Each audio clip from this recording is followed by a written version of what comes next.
جب وہ دروازے کے قریب پہنچا تو سب کو ہوش آیا۔ وہ اسے پکڑنے کے لیے دوڑے، لیکن صفدر نے دستی بم عین کھینچ کر کنٹرول روم میں پھینک دیا اور خود باہر نکل گیا۔ ایک زوردار دھماکہ ہوا اور کنٹرول روم کے پرخچے اڑ گئے۔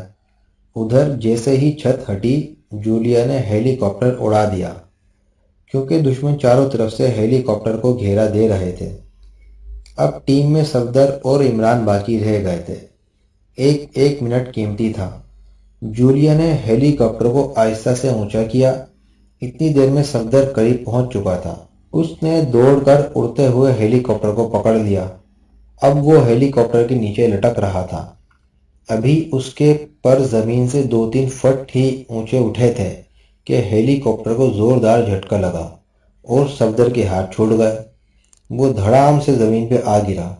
دراصل جولیا جلدی سے ہیلی کاپٹر کو کنٹرول نہ کر سکی تھی، اس لیے جھٹکا لگا۔ صفدر زمین پر گرتے ہی اٹھ کھڑا ہوا، لیکن چاروں طرف سے دشمنوں نے اسے گھیر لیا۔ لیکن صفدر نے دستی بم نکال کر چاروں طرف پھینک دیے۔ زوردار دھماکے ہوئے اور دشمن کے سپاہیوں کے پرخچے اڑ گئے۔ ہیلی کاپٹر اب کافی اونچا اٹھ چکا تھا۔ عمران کا ابھی تک کوئی پتہ نہ تھا۔